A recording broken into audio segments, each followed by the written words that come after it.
Hello నమస్తే. Welcome to the federal Andhra Pradesh. ప్రపంచ వేదికపై ఆంధ్రప్రదేశ్ మరోసారి మెరిసింది. ప్రకృతి వ్యవసాయం ఈసారి అంతర్జాతీయ ఖ్యాతిని ఆర్జించింది. రాష్ట్రానికి చెందిన ప్రకృతి సాగుదారులందరికీ గుర్తింపు లభించేలా ఫుడ్ ప్లానెట్ అవార్డును ఈసారి ఆంధ్రప్రదేశ్ గెలుచుకుంది.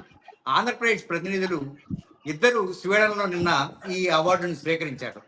ఈ సందర్భంగా అసలు ఇప్పటికే రైతులు పురుగు మందులతోటి, ఎరువులతోటి, ఆ తర్వాత ఆత్మహత్యలతోటి కొనార్తెలుతున్న దశలో ఈ అవార్డు రావడం నిజంగా ఒక పెద్ద ఉత్సాహంగా పేర్కొనాలి.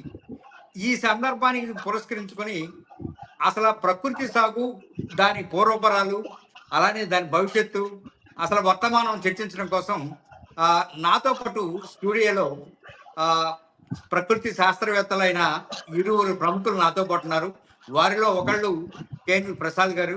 ప్రసాద్ గారు వసుధ శాస్త్రవేత్త, అపారమైన వ్యవసాయం పట్ల మక్కువ ప్రేమ ఉన్నవారు. అలానే ఈ విత్తనాలకు సంబంధించిన దాంట్లోనూ, అలానే ఆయిల్ సీడ్స్కి సంబంధించిన దాంట్లోనూ అపారంగా రీసెర్చ్ చేసిన వారు. వారికి స్వాగతం. రెండో వారు పి రాంబాబు గారు. ఈ రాష్ట్రానికి ప్రకృతి సాగు పితామహుడుగా పరిగణిస్తున్న పాలేకర్ను ఈ రాష్ట్రానికి పరిచయం చేసిన సీనియర్ జర్నలిస్టు. అలానే ప్రకృతి సాగు పట్ల అపారమైన ప్రేమ, మక్కువ, దాన్ని ఒక మాటల్లో వర్ణించలేము. ఆయన దాని మీద పుస్తకాలు కూడా రాస్తున్నారు. ఈ సందర్భంలో ఈ సాగు గురించి చర్చించడం కోసం మిమ్మల్ని స్టూడియోకి ఆహ్వానిస్తున్నాం సార్. మీకు రియల్లీ స్వాగతం. నేను ప్రసాద్ గారు, నేను మీతోటి చర్చను ప్రారంభించాలనుకుంటున్నా. ఈ అవార్డు రావడాన్ని ఎలా చూడాలి? ప్రకృతి సాగు కింద అంటే ప్రకృతి సాగుకి లభించిన గుర్తింపుగా భావించవచ్చా? ఖచ్చితంగానండి. ఇది యాక్చువల్ గా ఒక సంస్థకో, మన రాష్ట్రానికో, మన దేశానికే కాదు, మన 18 లక్షల వ్యవసాయం చేసే మన రైతులందరికీ, కొన్ని లక్షల మంది మహిళలు ఎస్ఎస్జి మొట్టమొదటి నుంచి మనతో పాటు ఉండి దీన్ని ట్రాన్స్ఫర్మేషన్ లో ముందుకు తీసుకెళ్లే మహిళలకి, వీళ్ళందరికీ కూడా పెద్ద గుర్తింపు అండి. ఇది చాలా సంతోషకరమైన వార్త. అండ్ ఇది మన ఆంధ్రప్రదేశ్ కి, ఇండియాకి దక్కటంలో మనం గ్లోబల్ గా, ప్రపంచవ్యాప్తంగా మనం లీడర్షిప్, ఈ ప్రకృతి వ్యవసాయంలో మనదే లీడర్షిప్ అనడానికి ఇది ఒక నిదర్శనం. ఓకే, రాంబాబు గారు, ఒక ప్రకృతి సాగు ప్రేమికుడిగా మీరు ఈ అవార్డుని ఖచ్చితంగా హర్షిస్తారు. అయితే ఈ అవార్డుని మీరు ఎలా చూస్తారు? ఈ అవార్డు చాలా గొప్ప అవార్డు అండి. ముఖ్యంగా రైతులందరికి కూడా లభించిన ప్రశంసగా ఇది చెప్పాలి. ముఖ్యంగా ప్రకృతి వ్యవసాయానికి సంబంధించి చూస్తే, ఇప్పుడు ప్రభుత్వాలు ప్రస్తుతం అమలు చేస్తున్నప్పటికీ కొన్ని దశాబ్దాలుగా ఈ దేశంలో, అలాగే ప్రపంచవ్యాప్తంగా కూడా చాలా స్వచ్ఛంద కార్యకర్తలు, రైతులు స్వతంత్రంగా ఈ ప్రకృతి వ్యవసాయ, సేంద్రియ వ్యవసాయ పద్ధతులను అవలంబిస్తున్నారు. వాళ్ళందరికీ వచ్చిన అవార్డు ఇది. కేవలం ఒక రాష్ట్రంలో ఉన్న కొద్దిమంది రైతులకో, కొద్దిమంది అధికారులకో, సైంటిస్టులకో వచ్చింది కాదు, ప్రపంచంలో అందరికీ వచ్చిందనేది కూడా భావిస్తున్నాం. ముఖ్యంగా భారతీయ రైతులందరికీ కూడా వచ్చింది. ఎందుకంటే ఈ మాట అన్నానంటే, ఇది రైతు నుంచి రైతు నేర్చుకునే వ్యవసాయ పద్ధతి. ఎక్కడో విశ్వవిద్యాలయాల్లో, పెద్ద పెద్ద సైంటిస్టులు కనిపెట్టి రైతులకు నేర్పించిన పద్ధతులు కాదు ఇవి. రైతులే వాళ్ళు నేర్చుకుని, అది బాగుంది అనుకుని పక్క రైతు నేర్చుకుని, అట్లా అందరు నేర్చుకుంటున్నది. కాబట్టి అందరికీ కూడా, ప్రజలందరికీ సంబంధించిన అవార్డుగా నేను ఇది భావిస్తున్నా. చాలా సంతోషకరం ఇది. ఈ అవార్డు వల్ల జరిగే ఒక గొప్ప మేలు ఏంటంటే, ఇదేదో ప్రభుత్వాలు దీన్ని అనుసరించదగినది కాదు అని ఇంతకుముందు అనుకుంటూ ఉండేవాళ్ళు. ఇదేదో కొంత ఆసక్తి ఉండేవాళ్ళు, కొంతమంది రైతులు, కొంతమంది మోతబర్లు చేసుకునే పద్ధతులు అనుకునేవాళ్ళు. అది కాదు. క్లైమేట్ చేంజ్ బ్యాక్గ్రౌండ్ లో ప్రతి రైతుకి, రసాయన వ్యవసాయం చేసే రైతులందరికి కూడా అవసరమైనది ప్రకృతి వ్యవసాయము అని చెప్పి ఈ అవార్డు మనకి చాటి చెప్తుందని నేను అనుకుంటున్నాను. ఓకే, ప్రసాద్ గారు, ప్రపంచంలో నోబెల్ బహుమతి తర్వాత వ్యవసాయంలో ఈ అవార్డుని అంతగా చెప్తా ఉన్నారు. నిజంగానే అంతటి వాల్యుబుల్ అవార్డా ఇది? దానికి ఆంధ్రప్రదేశ్ ఎందుకు ఎంపికైంది? It's a very good question. Actually మనం ఎట్లా ఎంపికయ్యామనేది, ఇది కర్ట్బెర్గ్ ఫోర్స్ ఫౌండేషన్ అనేది స్వీడన్ లో దీన్ని స్థాపించడం జరిగింది. దీన్ని 1000 అప్లికేషన్స్ వచ్చింది ప్రపంచవ్యాప్తంగా. అండ్ ఈ 1000 మందితో పోటీ పడిన తర్వాత ఒక స్టేజ్ లో 30 మందికి తీసుకొచ్చారు. 1000 మంది, ఆ 30 మంది తర్వాత 4 పరిమితం చేశారు. ఈ 4 గ్యారంటీగా $150,000 each one of them will get. ఆ స్టేజ్కి వచ్చారు కాబట్టి. సో ఈ 4 అయిన తర్వాత ప్రాసెస్ వాజ్ వెరీ రిగరస్. చాలా కష్టమైన ప్రాసెస్ ఇది, చాలా స్టాండర్డ్ ప్రాసెస్. మనం చేస్తున్న పనిని గ్రౌండ్ లెవెల్లో చెక్ చేయటం, ఫైనాన్షియల్ సిస్టమ్ని చూడటం, డేటాబేస్ని చూడటం, తర్వాత మనం ఇచ్చిన ఇన్ఫర్మేషన్కి ఏ విధమైన తార్కాణాలు ఉన్నాయి మీ దగ్గర ఫోటోగ్రాఫ్ ఉందా, పబ్లికేషన్ ఉందా, మీరు ఫలానా రైతు ఆ నెంబర్ ఇవ్వగలరా మాకు, ఇలా కనీసం ఒక 30 క్వశ్చన్స్ వచ్చినాయి మనం 4లోకి వచ్చిన తర్వాత, 4 లెవెల్కి అయిన తర్వాత. సో ఫీల్డ్ లెవెల్ వెరిఫికేషన్ కూడా ఉందా సార్ ఇందులో? ఇందులో భాగంగా field verification, numbers, photos, so many details, చాలా డీటెయిల్స్ అడిగారు. ఇది ఒక టీము చాలా ఏకాగ్రతతో ఫుల్ ఫ్లెడ్జ్డ్ గా వాళ్ళకి విదిన్ ద టైం ఈ ఇన్ఫర్మేషన్ ఇవ్వటం పెద్ద పని అది. దాని తర్వాత ఫైనల్లో విజయ్ కుమార్ గారు, రాజశేఖర్ గారు ఈ డిఫెండ్ చేసుకోవాలి. అక్కడ కమిటీ కూర్చుని ఆ కమిటీ డిఫెండ్ చేసుకునేటప్పుడు వాళ్ళు అడిగిన క్వశ్చన్స్ కి అప్పటికప్పుడే సమాధానం ఇవ్వాలి. సో ఈ అన్ని స్టేజెస్ దాటి మనం సెలెక్ట్ అవ్వటానికి వాళ్ళు చెప్పిన ముఖ్యమైన కారణం ఏంటంటే, స్వీడన్ నుంచి ది కర్ట్బెర్గ్ ఫోర్స్ ఫౌండేషన్ అనే వాళ్ళు చెప్పిన కారణం ఏంటంటే, మనం చేస్తున్నంత కాంప్రహెన్సివ్ గా వేరే ఎవరు లేరు. అంటే మనం వ్యవసాయం అనే దగ్గర అయిపోలేదు. ఫుడ్ సిస్టమ్, కంప్లీట్ గా ఫుడ్ సిస్టమ్, సేఫ్ ఫుడ్ మనం తినటానికి, యానిమల్స్ ఆరోగ్యం, తర్వాత మట్టి ఆరోగ్యం, తర్వాత మన ఫాడర్ ఎట్లా ప్రొడ్యూస్ చేస్తున్నాం, ఎలా ఆరోగ్యకరంగా ఉంది, ఈ రకంగా ఫుల్ సిస్టమ్ సప్లై చైన్ లో కంప్లీట్ గా అగ్రికల్చర్ ద్వారా మనం ఎన్వైరన్మెంట్ ని ఇంప్రూవ్ చేసుకోవచ్చు. అంటే మన పర్యావరణాన్ని చెడగొట్టేది వ్యవసాయం అనే దాని నుంచి పర్యావరణాన్ని బాగు చేసుకోవటానికి ప్రకృతి వ్యవసాయాన్ని మనం వాడుకోవచ్చు అని ఈ డిఫరెంట్ స్టేజెస్ స్క్రీనింగ్ లో మనం ప్రూవ్ చేయటం వల్ల మన లక్షల మంది మహిళలు, తర్వాత 18 లక్షల మంది మన రైతులు చేసిన శ్రమని క్రోడీకరించి ఒక పద్ధతిలో వాళ్ళకి ప్రెజెంటేషన్ ఇచ్చి కన్విన్స్ చేశాం. తర్వాత దీంట్లో ఇంకొక ముఖ్యమైన పాయింట్ ఉందండి. ఏంటంటే ఇదేదో మనం చేసినందుకు మనకు ఒక అవార్డు కింద, గిఫ్ట్ కింద ఇచ్చింది కాదు ఇది. వాళ్ళు దీంట్లో ఇంకొక మెయిన్ సూత్రం ఏంటంటే, వీళ్ళకి ఈ ప్రకృతి వ్యవసాయాన్ని ప్రపంచవ్యాప్తంగా తీసుకెళ్లే కెపాసిటీ ఉందా లేదా అనేది కూడా అసెస్మెంట్ చేశారు. అంటే మనం మిడిల్లో ఉన్నాం జర్నీలో. మనం ఇప్పుడు మనకి ఉన్న రాష్ట్రాల్లో 20 రాష్ట్రాల పైన మనం ఆల్రెడీ ప్రెజెన్స్ ఉంది. అది కాకుండా మన బయట దేశాల్లో ఆల్రెడీ జాంబియాలో బ్రహ్మాండమైన వర్క్ జరుగుతుంది మన ప్రకృతి వ్యవసాయం మీద. మన రైతులు ఉన్నారు అక్కడ. ఇందాక రాంబాబు గారు చెప్పినట్టు రైతు టు రైతు, ఇది శాస్త్రవేత్తలు తీసుకెళ్లి ఏదో మన ల్యాబొరేటరీలో స్టడీ చేసి చెప్పేది కాదు. రైతు డైరెక్ట్ గా చేసింది రైతుకి చెప్పాం. అట్లా జాంబియాలో, ఇండోనేషియాలో, శ్రీలంకలో మన వాళ్ళు పనిచేస్తున్నారు. ఇంకా చాలా స్కోప్, అనేక దేశాలు, 55 దేశాలు మనకు వచ్చి చూసియండి, మన ప్రోగ్రాములు చూసి వాళ్ళు ఇంట్రెస్ట్ చెప్పారు. సో ఇది నిజంగా స్ప్రెడ్ చేయగల కెపాసిటీ మన గవర్నమెంట్ ఆఫ్ ఏపీకి, మన RYSS లీడర్షిప్ కి ఉంది అని భావించి ఈ అవార్డు మనకు రావడం. ప్రసాద్ గారు, నాకు చెప్పండి, ప్రభుత్వ పరంగా అంటే ఈ సంస్థ ఏర్పడిన దగ్గర నుంచి ప్రభుత్వ పరంగా అవార్డులు అందుకున్న దేశాలు కానీ రాష్ట్రాలు కానీ ఉన్నాయా? ఇది నాకు తెలిసి ఇట్లా ఒక స్టేట్ గవర్నమెంట్ లో ప్రపంచవ్యాప్తంగా పెద్ద ఎత్తున ఇన్ని లక్షల్లో, యాక్చువల్లీ మీకు సౌత్ అమెరికాలో, USA లో, కెనడాలో, ఆఫ్రికాలో చాలా చోట్ల ఈ ప్రకృతి వ్యవసాయం అనేది మొదలు పెట్టారు. కానీ చాలా చిన్న స్కేల్లో ఉంది, అంత అనుభవాలు లేవు. ఒకటి. రెండో పాయింట్, ఇంపార్టెంట్ పాయింట్ మనకు వచ్చిన దానికి కారణం ఏంటంటే ఇన్నోవేషన్స్. అంటే అందులో కొత్తదనాన్ని ఎవ్రీ ఇయర్ ఎవ్రీ సీజన్ మనకి కొత్త విషయాలు తెలుసుకుంటున్నాం. మనం ప్రకృతి వ్యవసాయం అంటే 10 ఏళ్ల క్రితం మనం అనుకున్నది ఇప్పుడు మనం మనకు తెలిసింది కంప్లీట్లీ డిఫరెంట్. ఇదంతా ఎక్కడి నుంచి వచ్చింది? ఇన్నోవేషన్ ఫార్మర్స్ దగ్గర నుంచి వచ్చింది, పర్టికులర్ గా మహిళా రైతుల దగ్గర నుంచి వచ్చింది.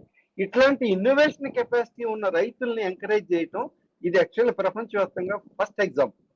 ఓకే, రాంబాబు గారు, ఆంధ్రప్రదేశ్ అవునండి. రాష్ట్రంలో ఇప్పటి వరకు చెప్తున్న లెక్క ప్రకారంగా ఎంతమంది రైతులు ప్రకృతి వ్యవసాయంలో కన్వర్ట్ అయ్యారు?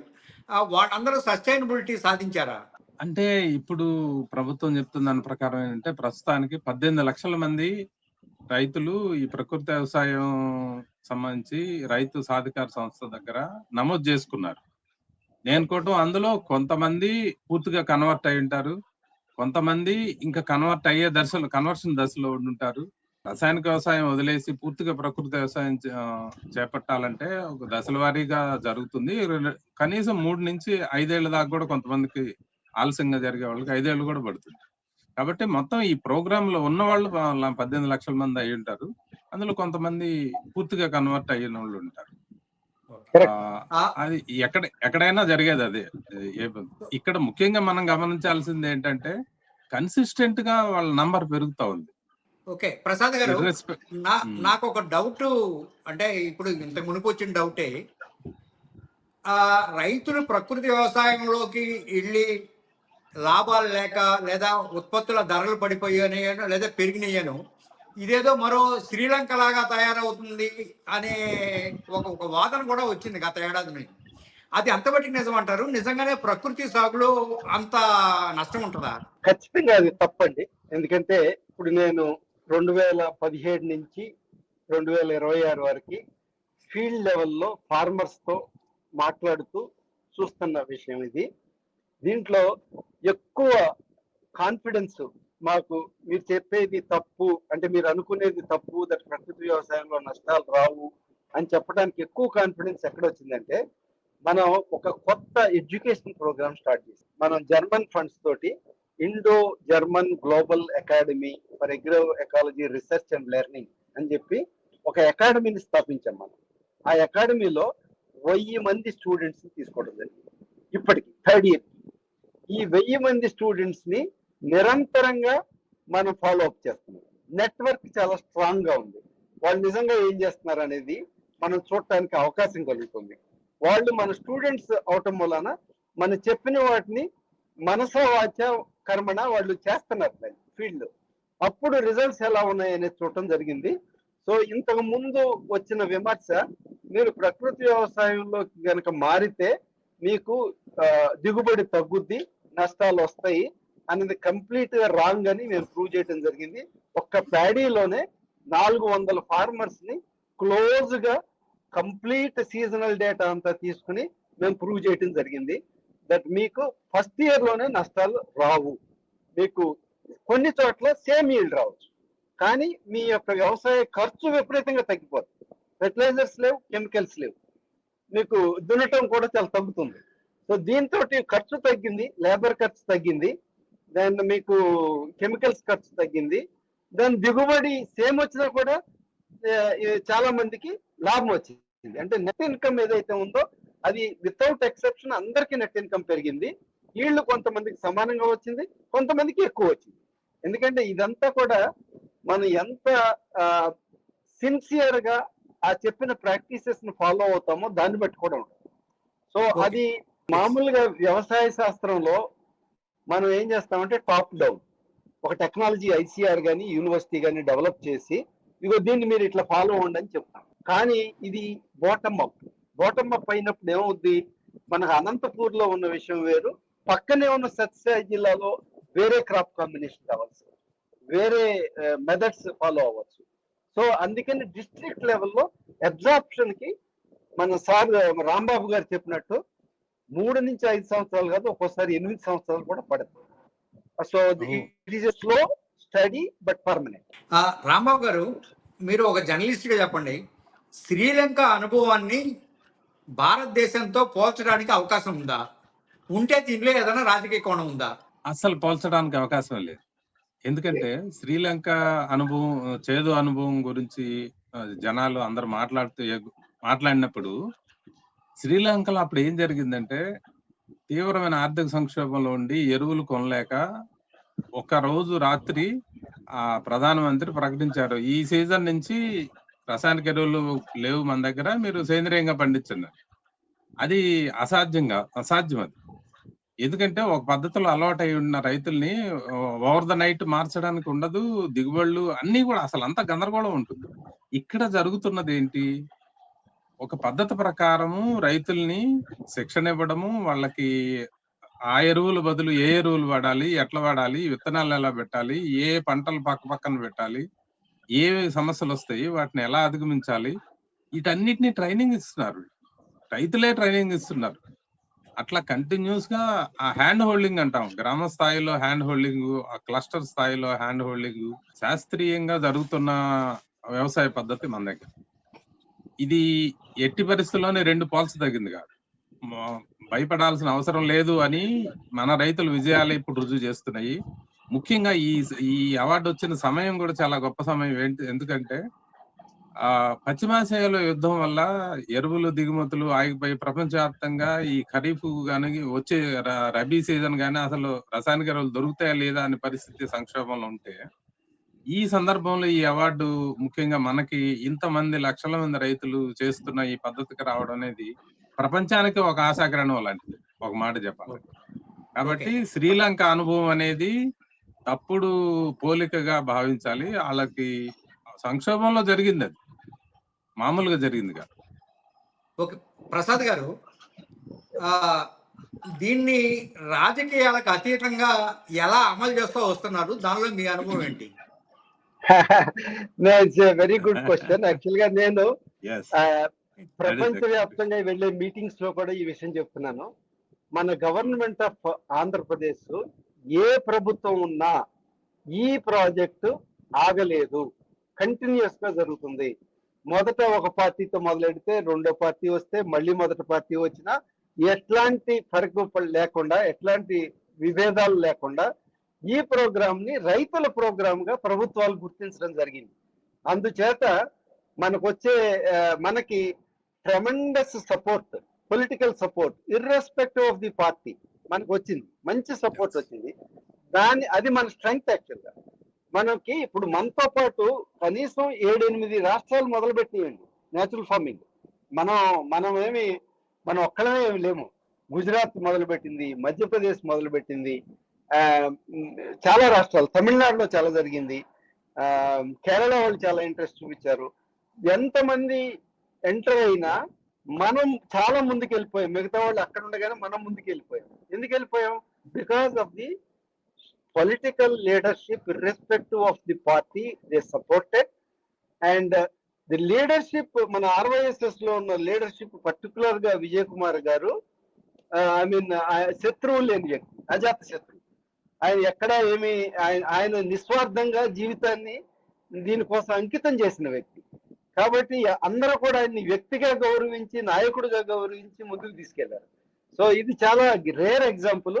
నేను చాలా సార్లు ఏం చెప్తున్నానంటే, గ్లోబల్ ఇన్స్టిట్యూట్స్ వచ్చినప్పుడు why actually Andhra Pradesh got 18 lakhs while others stopped at a few thousands. We started with 40,000 అండి. 40,000తో స్టార్ట్ చేసి మనం 18 లక్షలకు వచ్చాం రిజిస్ట్రేషన్ లో. సో మిగతా ఎందుకు ఆగిపోయింది, మనం ఎందుకు చేయగలిగాం, దాన్ని కూడా ఒక సైన్స్ పరంగా చూడాల్సిన అవసరం ఉంది.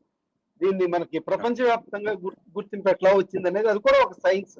హౌ యాక్చువల్లీ మేనేజ్మెంట్ ఎట్లా జరిగింది. ఓకే ప్రసాద్ గారు, ఇందాక మీరు ఒక మాట చెప్పారు, చాలా రాష్ట్రాలు కానీ కొన్ని దేశాలు కానీ మన వైపు చూస్తున్నాయని. దీన్ని మన వైపు చూసేలా అంతగా మనం ఇన్ఫ్లుయెన్స్ చేసిన మెథడ్స్ ఏంటి మీరు పాటించినవి? ఫస్ట్ మెథడ్ ఏంటంటే, విజయ్ కుమార్ గారు మా ఆర్గనైజేషన్ లో పెట్టిన ఫస్ట్ రూల్ ఏంటంటే, ఎనీ ఫారిన్ ఇండియన్ ఎట్లాంటి ఏ వ్యక్తి అయినా సరే మన వ్యవసాయం గురించి తెలుసుకోవాలనుకుంటే ఫస్ట్ ఫీల్డ్కి వెళ్ళి ఫార్మర్ తో మాట్లాడిన తర్వాతే మేము అతనితో మాట్లాడతాం. ఇది తూచా తప్పకుండా పాటించాం. అంటే ఈ 54 దేశాలు వచ్చినా సరే రూమ్ లో కూర్చోబెట్టి సైన్స్ ఎక్స్ప్లెయిన్ చేసి స్లైడ్స్ చెప్తాం కాదు. వాళ్ళు first go to the field, talk to the farmer. Farmer తో మాట్లాడిన తర్వాత ఫార్మర్ అనుభవాన్ని మీరు జీర్ణించుకోండి. ఒక చోట కాదు, 10 చోట్లకి వెళ్ళండి. తర్వాత పక్క రైతులను అడగండి ఏం జరుగుతుందని. అడిగిన తర్వాత మా దగ్గరికి రండి, అప్పుడు మనం చర్చించుతాం. ఈ విషయం వల్ల ఏమైందంటే చాలా దేశాల్లో కొన్ని పొలిటికల్ రీజన్స్ వల్ల కానీ, ఫండ్ ప్రాబ్లం వల్ల కానీ ఈ 54 దేశాల్లో ఒక 10-12 దేశాలే ముందుకు వచ్చింది. ఏంటి, మా దగ్గరికి మీ రైతులను పంపించండి మేము చేస్తామని మనం పంపించడం కూడా జరుగుతుంది. బట్ ఇంట్రెస్ట్ మాత్రం ప్రతి దేశాన్ని మనం ఎవరైతే విజిట్ చేస్తారో వాళ్ళందరికీ ఉంది. సో ది ఫస్ట్ థింగ్ ఏంటంటే మనం రైతులతో మాట్లాడించడం, మహిళలతో మాట్లాడించడం, ఏ రకంగా ట్రాన్స్ఫర్మేషన్ జరిగిందో వాళ్ళతో, రైతులతో గ్రామంలో చర్చ జరిపించడం, అక్కడే ఫుడ్ పెట్టడం. పెద్ద పెద్ద హోటల్స్ తీసుకెళ్లి ఫుడ్ పెట్టడం కాదు, ఆ గ్రామంలోనే ఫుడ్. ఆ ఫుడ్ కూడా ప్రకృతి వ్యవసాయం నుంచి వచ్చిన ఫుడ్నే వాళ్ళకి పెట్టడం. ఇలాంటి పద్ధతులు పెట్టిన తర్వాత వాళ్ళు మన దగ్గరకు వచ్చినప్పుడు అప్పుడు సైన్స్ ఎక్స్ప్లెయిన్ చేస్తారు. సైన్స్ ఎట్లా పాసిబుల్ ఇది. సో మాకు ఫస్ట్ పార్ట్ ఈజ్ ఫీల్డ్ లో పని జరగాలి, వాళ్ళకి ఈల్డ్ దిగుబడి రావాలి, వాళ్ళకి లాభం రావాలి అన్న మాట వాళ్ళకి చేరాలి. సెకండ్ ఎట్లా జరుగుతుంది అనేది ఇంకో సంవత్సరం, 2 సంవత్సరాలు, 5 సంవత్సరాలు తీసుకున్నా పర్వాలేదు, తెలుసుకుంటాం. అండ్ అది ఒక చాట ఎట్లా జరుగుతుందో అన్ని చోట్ల అలాగే జరుగుతుందని లేదు. కాబట్టి మా రిసెర్చ్ మెథడాలజీ మారిపోయింది. ఎవరైనా సరే మాతో కనుక రిసెర్చ్ చేయాలంటే వాళ్ళు రైతు కమతంలోనే పని చేయాలి.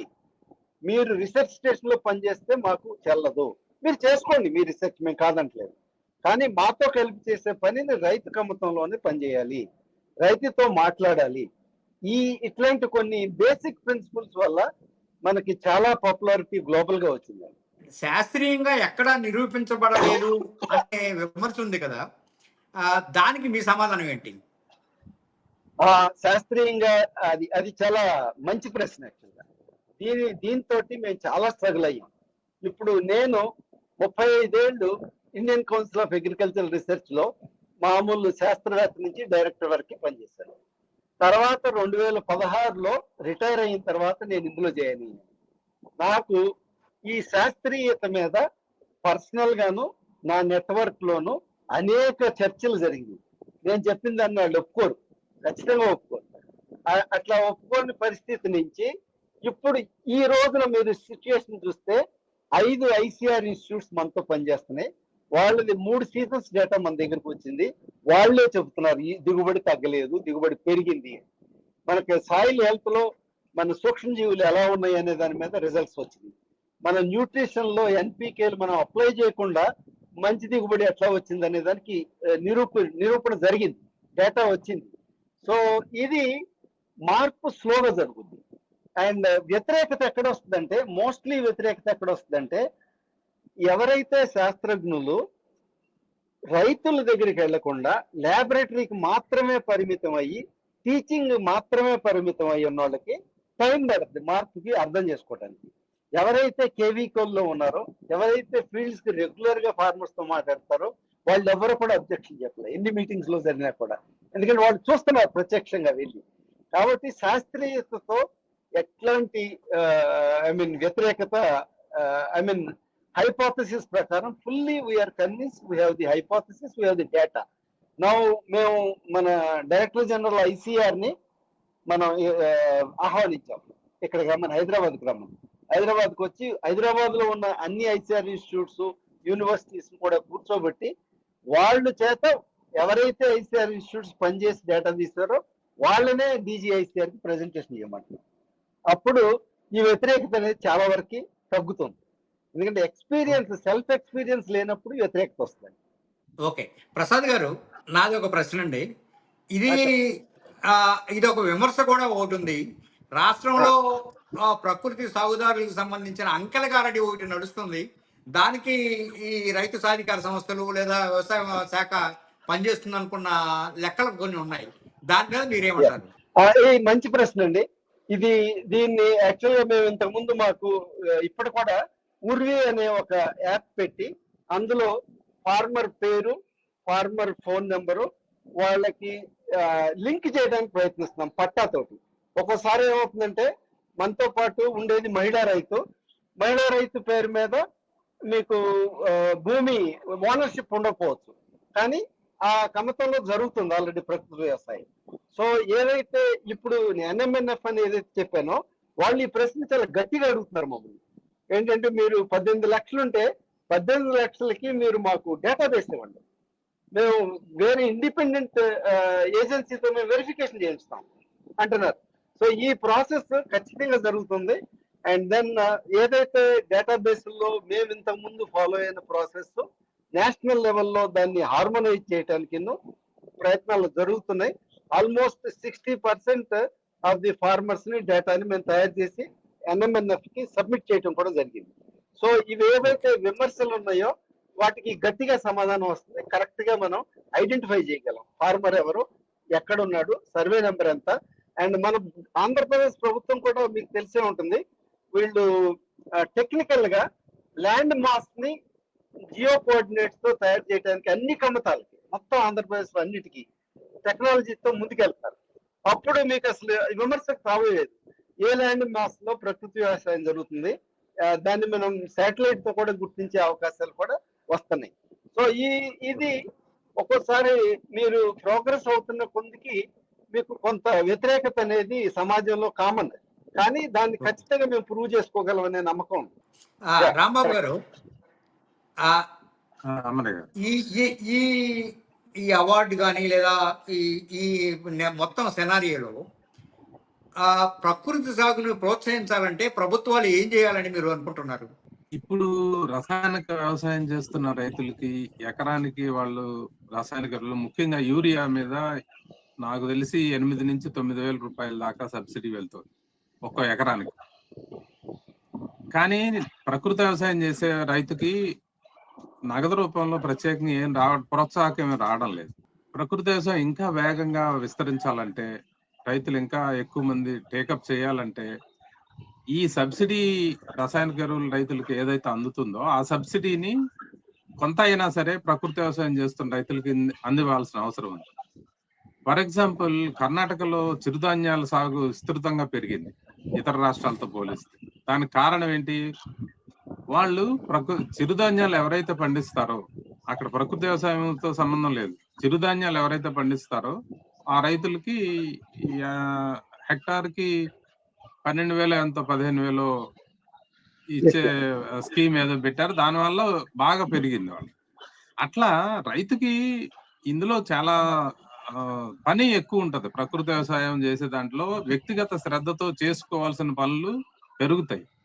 ఇప్పుడు రైతులు చాలా మంది రసాయనిక వ్యవసాయం అందుబాటులోకి వచ్చిన తర్వాత ఫోన్ల ద్వారా నడిపించి, ఫోన్ల ద్వారా ఎరువు పంపించి, పురుగు మందు పంపించి కొట్టించేయడం అనేది చేస్తున్నారు. కానీ మీరు జీవామృతం కలిపి వారం రోజుల తర్వాత వాడాలి, కషాయం కలిపి పెట్టుకున్న తర్వాత వాడుకోవాలి, ఈ అన్ని ఏర్పాట్లు చేసుకునే అంత ఓపిక, శ్రద్ధ చాలా మందిలో తగ్గిపోయింది, అలవాటు పోయింది. ముందు మళ్ళీ వెనక రావాలంటే అది ఇన్ని పనులు మనం ఎక్కడ చేయగలుగుతాం అనే ఒక్క విషయంగా ఆలోచించి దాని ప్రాధాన్యత తెలిసిన రైతులు కూడా దాంట్లోకి వెళ్ళలేకపోతున్నారు. వాళ్ళందరినీ లోపలికి తీసుకురావాలని నిజంగా ప్రభుత్వం కనుక అనుకుంటే, ఇప్పుడున్న సబ్సిడీలని భారంగా ఉంటే కొంతదైనా తగ్గించుకొనైనా సరే ఈ ప్రకృతి వ్యవసాయం చేసే రైతులకు ఇవ్వాలి. రెండోది, పరిశోధనల మీద, ప్రకృతి వ్యవసాయం పరిశోధనల మీద భారీగా ఖర్చు పెట్టాలి. ప్రసాద్ గారు, చివరిగా ఒక ప్రశ్న. ఈ అవార్డు వచ్చిన సందర్భంగా రైతులకి రైతు సాధికార సంస్థలో పనిచేస్తున్న ఒక పరిశోధన సంచాలకులుగా మీరిచ్చే సందేశం ఏంటి? లేదా రైతులు దీన్ని ఎలా ముందుకు తీసుకెళ్లాలని మీరు కోరుకుంటున్నారు? మనకి రైతు నుంచి రైతు కమ్యూనికేషనే మనకు ముఖ్యం కాబట్టి మీ ప్రశ్న చాలా కరెక్ట్. ఇప్పుడు రైతులు ఈ ప్రపంచవ్యాప్తంగా మనకు లభించిన గుర్తింపు వాళ్ళకే చెందింది అని చెప్పి వాళ్ళు ఫస్ట్ ఫీల్ అవ్వాలి, ఓనర్షిప్ రావాలి. ఓనర్షిప్ వచ్చిన తర్వాత తన చుట్టుపక్కల ఉన్న వాళ్ళకి దీన్ని మెసేజ్ ఇచ్చి దాన్ని విస్తరించుతారని చెప్పి మేము ఖచ్చితంగా అనుకుంటున్నాము. తర్వాత దీంట్లో మహిళలు చాలా చాలా కీలకంగా వ్యవహరించారు. ఎందుకంటే రాంబాబు గారు చెప్పినట్టు ఎంట్రీ పాయింట్ ఎప్పుడు కూడా ఆరోగ్యం మీద ఎంటర్ అయ్యారు ప్రకృతి వ్యవసాయం. మా ఇంట్లో ఎవరైనా క్యాన్సర్ తో పోయారు, లేకపోతే డయాబెటీస్ వచ్చింది, ఇవన్నీ వచ్చినాయి కాబట్టి మనం మంచి ఆహారం తింటే బాగుంటుంది అనే ఉద్దేశం ఉంది. కాబట్టి ఆ ఎంట్రీ పాయింట్ ని ఎక్కువగా వాడుకొని మనం ఇప్పుడు నేషనల్ ఇన్స్టిట్యూట్ ఆఫ్ న్యూట్రిషన్ తో కూడా మనకు ప్రాజెక్ట్ జరుగుతుంది. నేచురల్ ఫార్మింగ్ మీద, ఐసిఎంఆర్ ఇన్స్టిట్యూట్ మీద. All India institute of medical sciences, public health కూడా మనతో పాటు కలిసి పనిచేస్తున్నారు. ఇప్పుడు మనం కింద 10 ఏళ్ల క్రిందటకి ఇప్పటికి పోలిస్తే శాస్త్రీయంగా మన దగ్గర చాలా ఇన్ఫర్మేషన్ అక్యుములేషన్ అయింది. అది not important. Convincing scientist is not important, convincing farmers is important. అది ఫార్మరే చేయగలరు. కాబట్టి ఫార్మర్స్ రెట్టింపు ఉత్సాహంతో చేస్తారని రాంబాబు గారు చెప్పినట్టు వాళ్ళు చేస్తున్న సేవలను గుర్తించి ఎకో సిస్టమ్ సర్వీసెస్ కి, కార్బన్ క్రెడిట్స్ కి వాళ్ళకి ప్రభుత్వాల ద్వారా కొంత డబ్బులు అందటం కూడా మంచి విషయం. అలా జరిగితే ఎక్కువ మంది వచ్చి చేరతారని అనుకుంటున్నాం. Thank you very much. Okay, thank you Amarayya. ఇది మొత్తంగా చూసినప్పుడు ఈవేళ వ్యవసాయం ఓ పెద్ద సంక్షోభం దిశగా పయనిస్తున్న దశలో ఈ అవార్డు నిజంగానే ఓ పెద్ద గొప్ప ఊరట. దట్టు నోబెల్ ప్రైజ్ లాంటి ఒక అవార్డు గెలవడం అనేది నిజంగా గర్వకారణం రాష్ట్రానికి. అయితే ఏ వ్యవస్థ అయినా లేదా ఏ సిస్టమ్ అయినా అది సక్సెస్ కావాలంటే దానిలో ప్రజల పాత్ర చాలా ప్రధానం. అలానే ఈ నేచురల్ ఫార్మింగ్ సంబంధించి ఈ సిస్టమ్ ముందుకు పోవాలన్నా, ఈ సిస్టమ్ సక్సెస్ కావాలన్నా కూడా రైతులు ఖచ్చితంగా వాళ్ళు భాగస్వామ్యం తీసుకొని ఇది నాది అనుకున్నప్పుడు మాత్రమే ఇది సాధ్యపడుతుంది. మీరు ఆ సందేశాన్ని ఇచ్చినందుకు, అలానే ఈ అవార్డులు గ్రహీతల్లో మీరు భాగస్వామ్యం అయినందుకు ఈ రాష్ట్ర ప్రజల తరఫున మీ అందరికీ ధన్యవాదాలు చెప్తూ ఈ చర్చని ఇంతటితో ముగిస్తున్నాం సార్. Thank you sir. మనందరం కూడా భాగస్వామ్యులు. Thank you, thank you sir. మనందరం భాగస్వామ్యం, జర్నలిస్ట్ సహా, జర్నలిస్ట్ అందరం all of us. Thank you, All of us. Thank you.